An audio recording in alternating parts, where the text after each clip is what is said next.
श्री स्वामी समर्थ. दत्त जयंतीच्या दिवशी गाईला खाऊ घाला ही एक वस्तू. ही वस्तू खायला दिल्यामुळे आपली कितीही कठीणातील कठीण इच्छाही साक्षात दत्त गुरु पूर्ण करणार.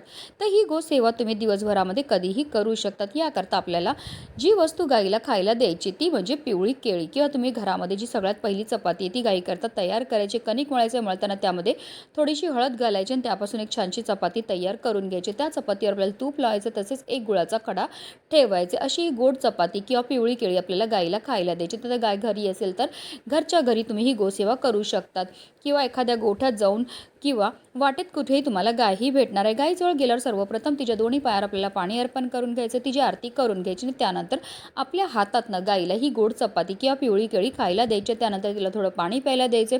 गायीभोवती आपल्याला 11 प्रदक्षिणा, ओम नमो भगवते वासुदेवाय नमः किंवा श्री गुरुदेव दत्त या मंत्राचा जप करत फिरायचं आणि त्यानंतर आपल्या मनातली इच्छाही बोलायची.